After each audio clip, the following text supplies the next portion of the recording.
Hi everyone, I'm Bryce Smith with Carson Kids.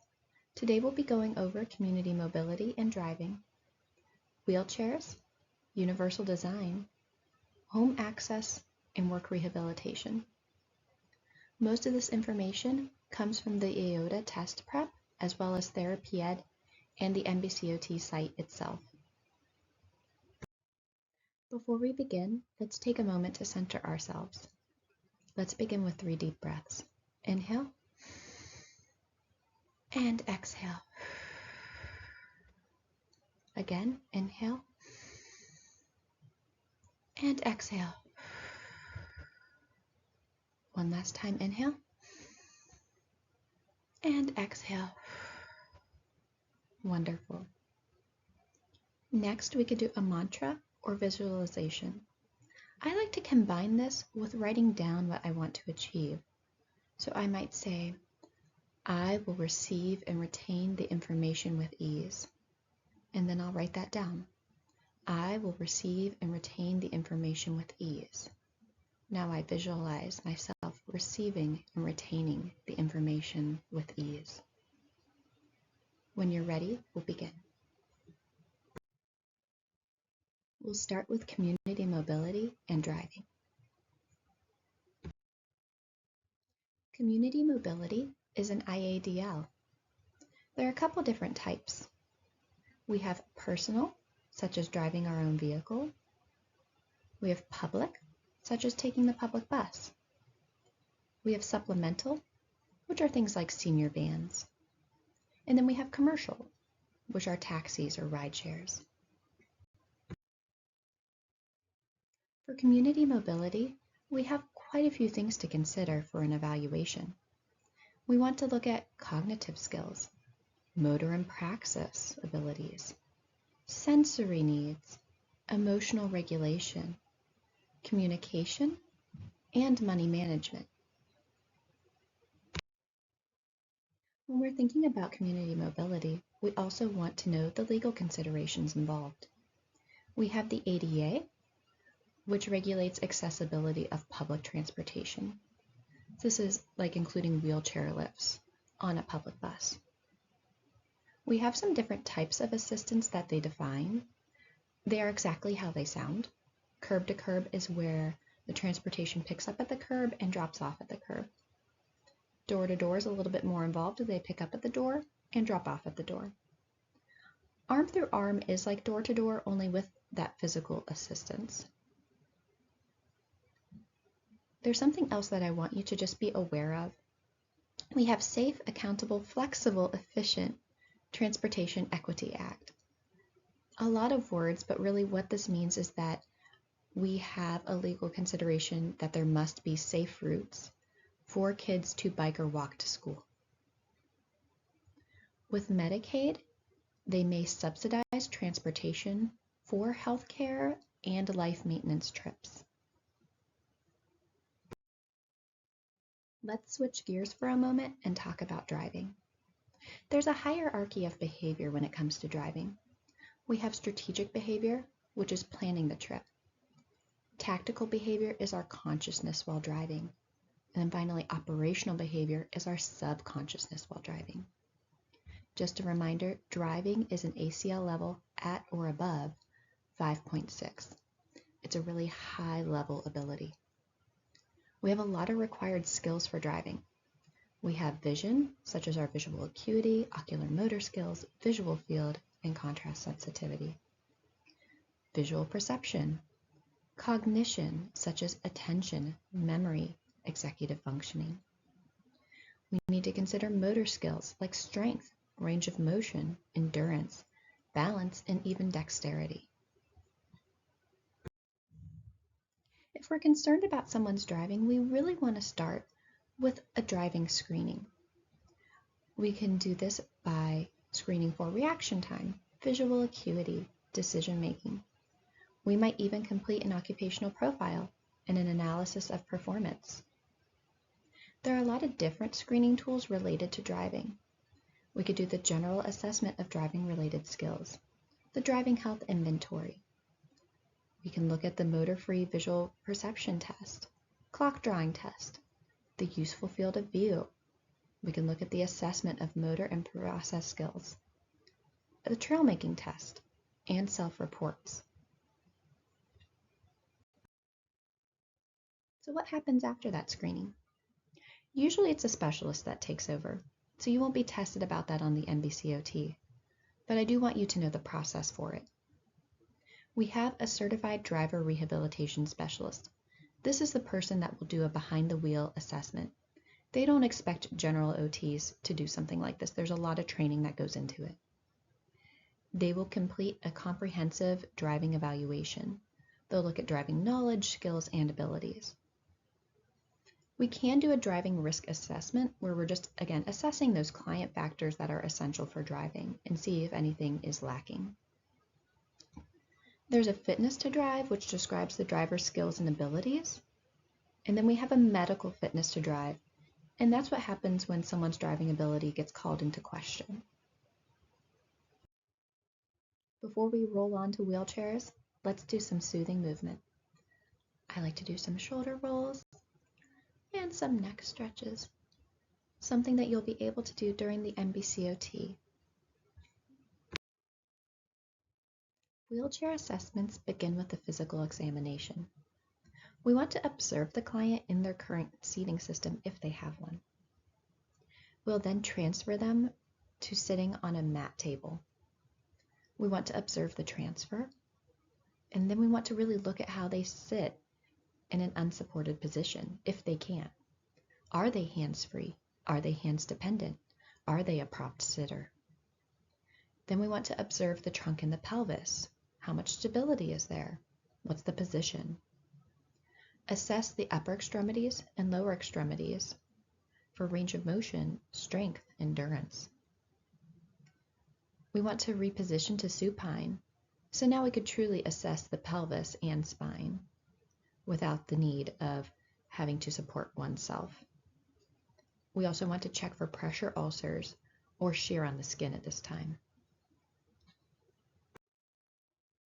There are some physical considerations that we want to be on the lookout for during our evaluation. Pelvic obliquity is when one side is lower than the other. This makes someone really prone to getting pressure ulcers. Kyphosis is when the pelvis rotates posteriorly, so we have more sacral sitting and a risk of sliding forward. Lordosis is when the pelvis rotates anteriorly, so we have that extreme curve of the back. Scoliosis is when the pelvis rotates to one side. And then we have windswept deformity, which I have a picture of here in case you've never seen it. It's where the pelvis rotates laterally. So what's the goal of our seating system? We want the trunk upright and in midline. We want hips, knees, and ankles at 90 degrees. We want the pelvis in neutral, head in mid position, and arms at the side with elbows at 90 degrees. I have a picture of what that looks like, and also you could see some of the different measurements that we're going to talk about taking. Before we talk about measurements, we want to know what kind of cushion we're going to be using, if we're going to be using any.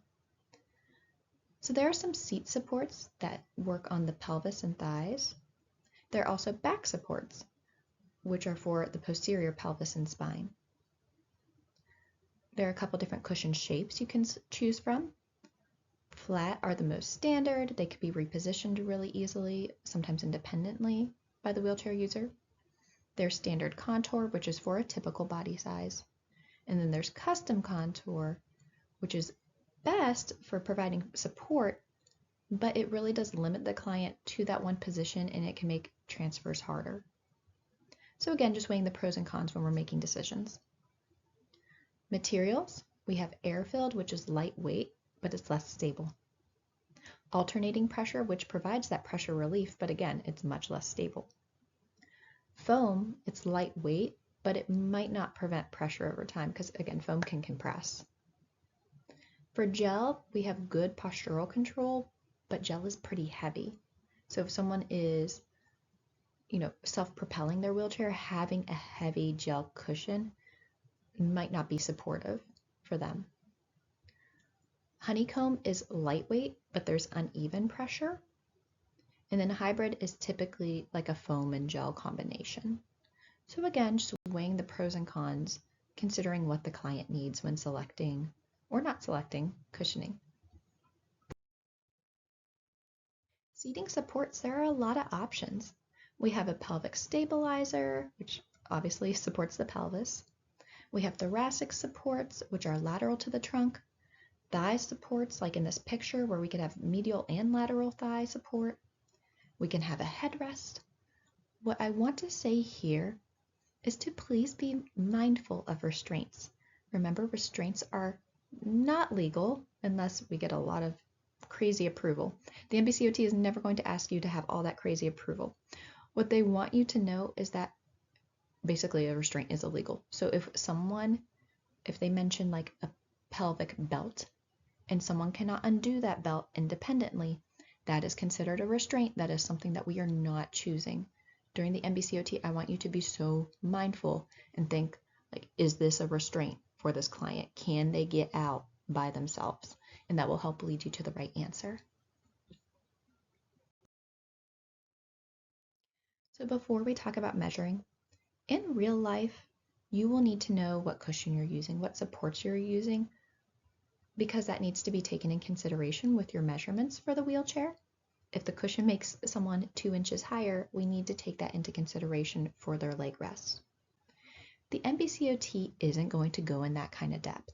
They just want you to know the general guidelines for measuring, such as for seat width, we want to add 1 to 2 inches. We don't want that seat right up against them. We don't want that seat rubbing. So we're going to add 1 to 2 inches to make sure that we don't have any skin shearing.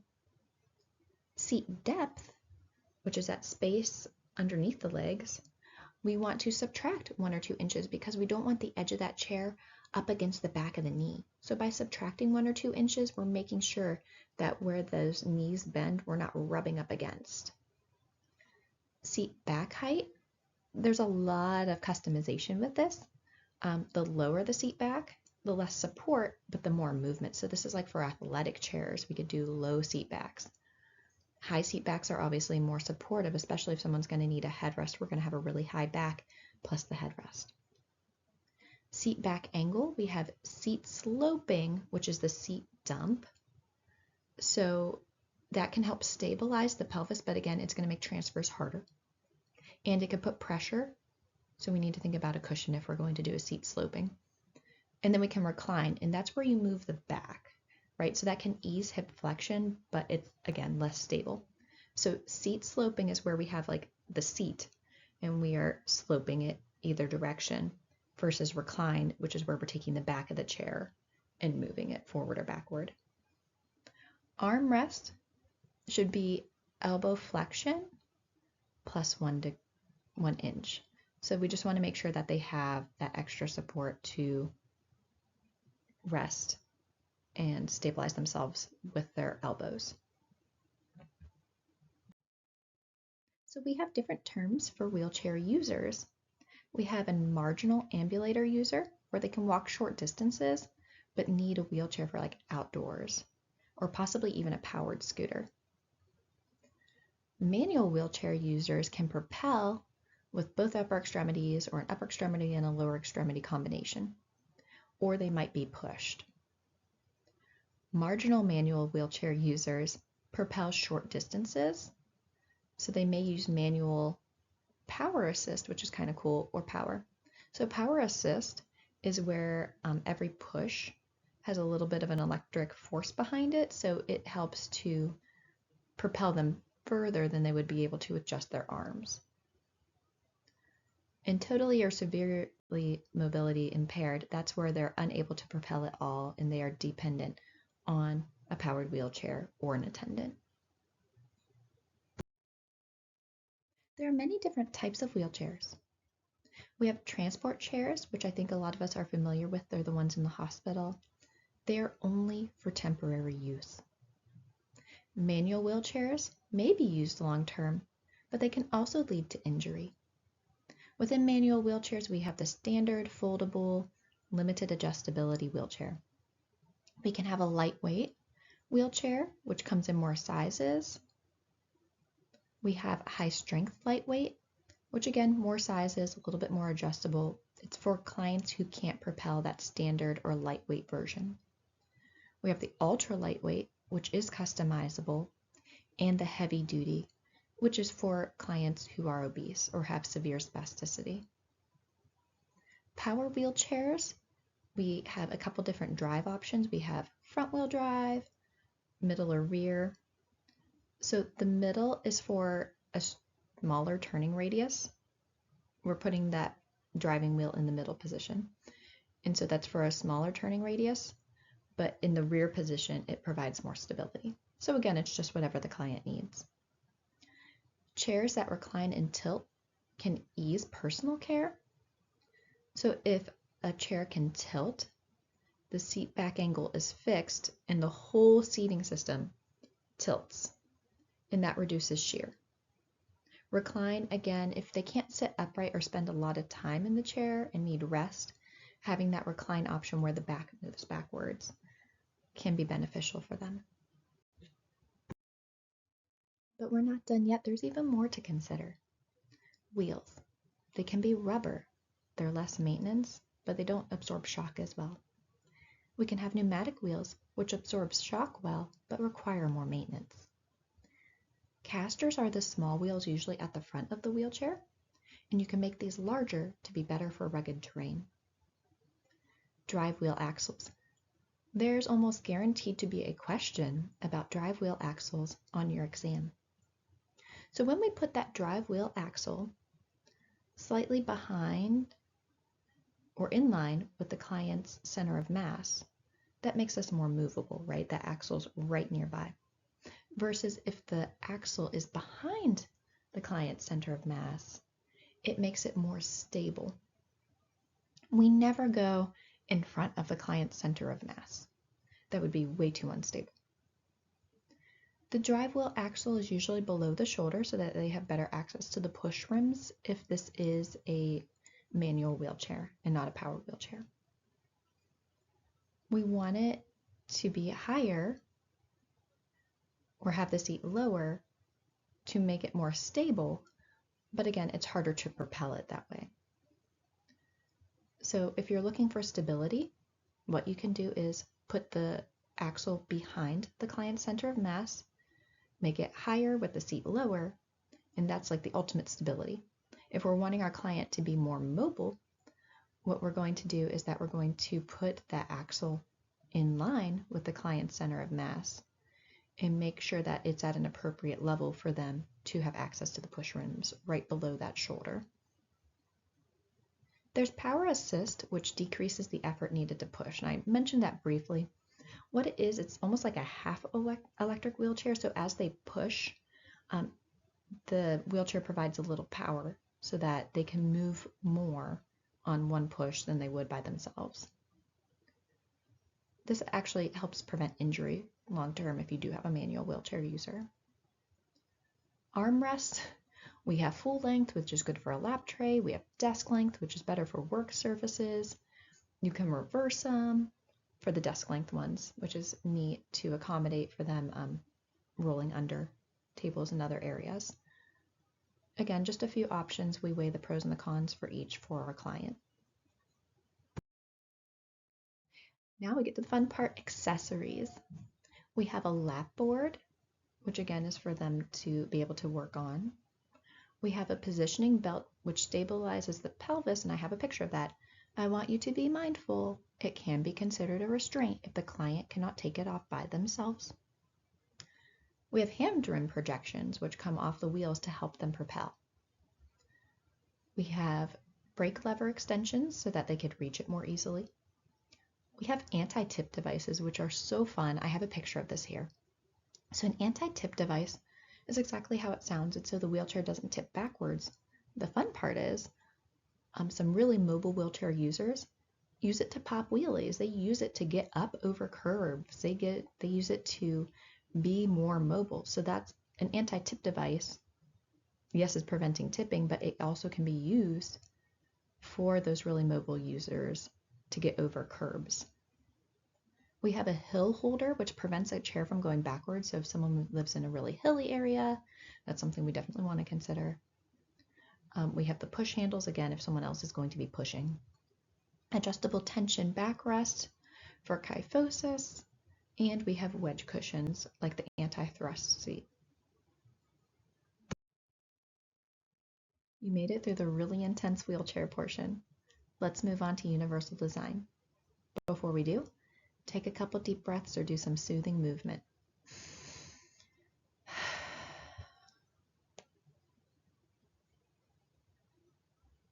When you're ready, we'll dive in. Universal design is for everyone.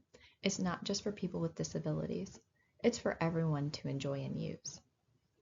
For pools, we want to think about a zero depth entry ramp, right? We don't want to have stairs for everyone or just a chairlift. A zero entry is universally designed for everyone. Conversely, for the ADA, we want a pool lift or a sloped entry.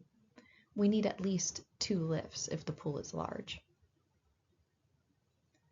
For the playgrounds, universal design, we want ground level equipment. We want surfaces that are firm and slip resistant. And we do want to follow wheelchair requirements because they benefit everyone. And we'll talk about what wheelchair requirements are coming up.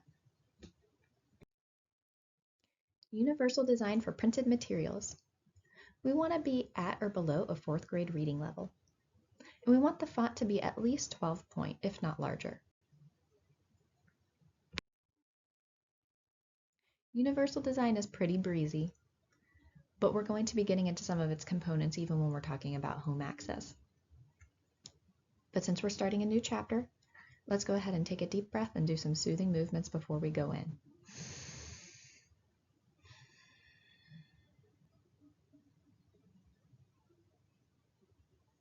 Let's keep going. There's a lot of legal considerations for this portion, but we're going to dive into each one. As we know, the ADA regulates building standards, and these building standards can be applied to homes. The Fair Housing Act made sure that people with disabilities weren't discriminated against, especially for things like apartments or living facilities. So accessibility. We want to make sure we have a clear width of at least 36 inches. Doorway minimum is 32 inches, and we could use that offset hinge that I have a picture of, again, just to enlarge it. But really for accessibility, we're looking for that clear width of 36 inches. For thresholds, we can go up to 0.75 inches exterior and 0.5 inch interior. If we do have a threshold, we would like to have a beveled slope of a ratio of 1 to 2. Hardware for a door should be placed at about 48 inches above the floor.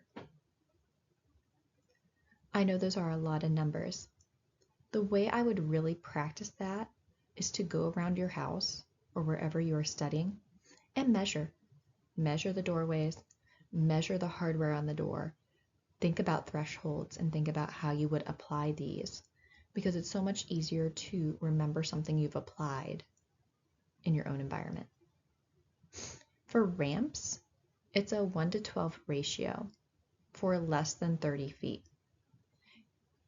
If it's more than 30 feet, then it needs to be even less steep than that. So that means for every 1 inch of rise, we have a 12-inch slope, right? A 12 inches for the ramp. So you can imagine even a 6-inch ramp would be 6 feet long, right? To go 6 inches high, we're going to be 6 feet long. Those can get really, really big. So the max rise is 30 inches because after that, you should really have some kind of rest, some kind of place to let people have a break, or again, have some type of different standard like an elevator or a lift. So the width for the ramp, surprisingly, is 36 inches. You're going to hear that a lot. Width is 36 inches.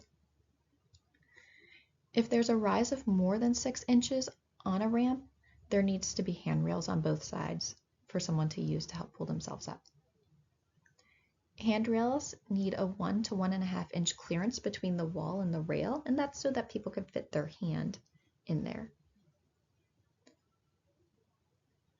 And then we have a 34 to 38 inch height for adults for the handrail and a 28 inch height for children. I've never known them to really ask about children specifically, but just remembering, you could even think in your mind, handrail, since it's a range between 34 and 38, it could be 36 too. Width is 36, height of handrail should be around 36. Some more considerations: we need to make sure that someone in a wheelchair can move and maneuver in a space. For a circular area, we need a diameter of at least 60 inches. For a T-shaped space, again, it's that 60-inch T-shaped space so that they can make that 180 turn to come out.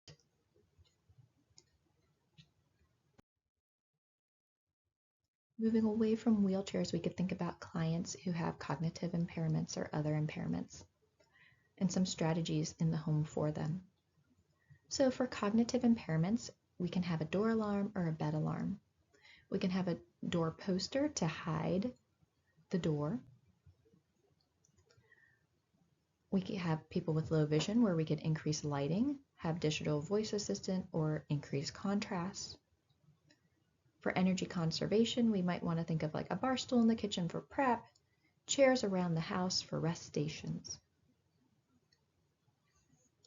For other considerations, we might have a tote bag instead of a laundry basket, pots and pans in an easy to access place.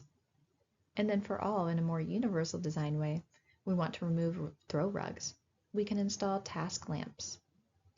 There are a lot of different techniques for the home, but these are just some to remind you, if you haven't taken that class in a while, to get your mind going in the direction of adapting the home for use. Common assessments include the Safety Assessment of Function in the Environment for Rehabilitation, or the SAFER. It looks at safety in the home and client capacity for responding to safety situations. It really looks at performance. They consider like the living situation, mobility, kitchen, fire hazards, eating. It's very comprehensive. We have the Westmead Home Safety Assessment, which is for safety hazards in the home. Specifically, it looks at preventing falls. We have the Housing Enabler, which looks at functional limitations and home environment barriers. So 3 really solid assessments. You are so close to the end. We're going to start on work rehabilitation. Let's take a deep breath and do some gentle movements.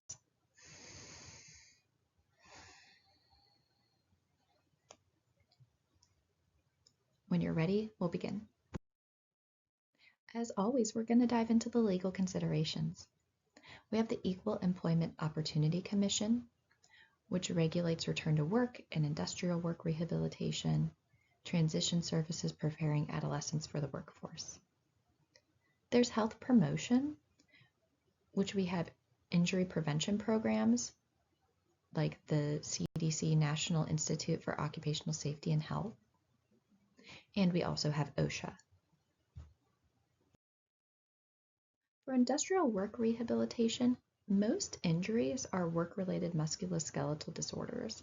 It's microtrauma over time, carpal tunnel, Decker veins, lateral epicondylitis, and some neck and back injuries.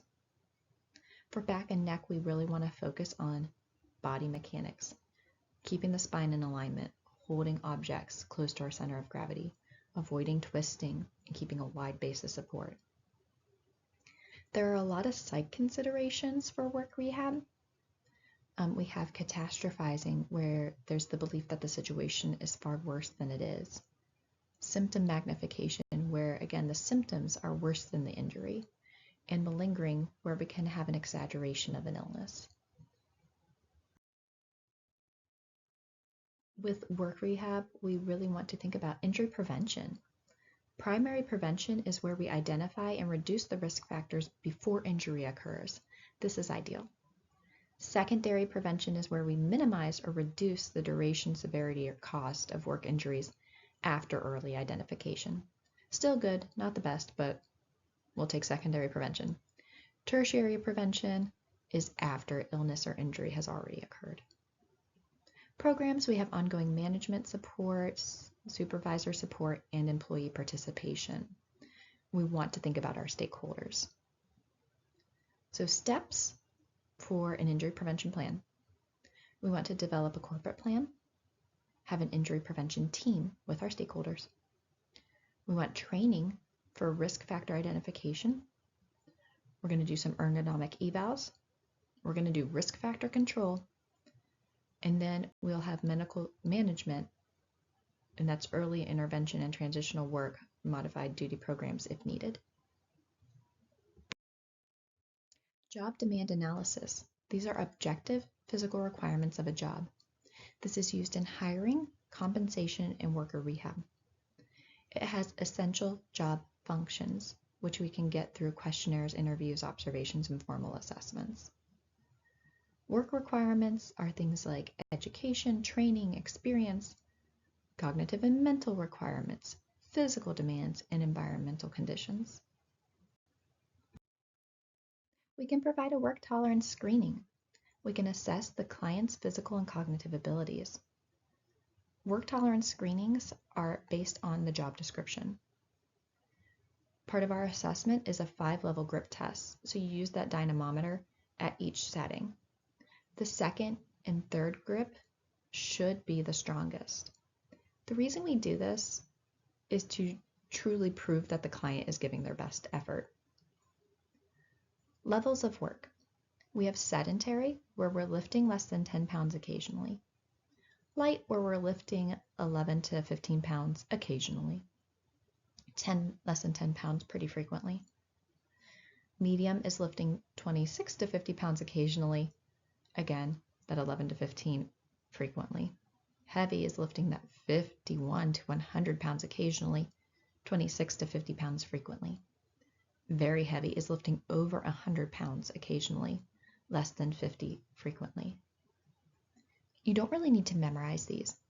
What I would focus on is honestly knowing sedentary, knowing light, maybe a little bit medium, and then heavy is over 100 pounds. I feel like that's pretty obvious, but really know those lighter ones because you might get a question between like sedentary and light workloads. If the client does not pass, they will be evaluated for a disability. The employer determines whether a reasonable accommodations can be made to let the worker continue to do their current job. As OTs, we can do a functional capacity evaluation. This is the person's ability to perform work-related tasks. There are types of return to work. We could have light or modified duty, which is duties that gradually add as the clients improve. Or we can have work conditioning, work hardening, where we have task replication to get ready for work before they go back. Job accommodations, we can have modifying job duties, work schedule, or environment. We can use adaptive equipment or assistive technology as we need to. I know that was a pretty quick review of some really dense topics. If you have any questions, please feel free to reach out to us at carsonekids.edu@gmail.com. Thank you so much for watching.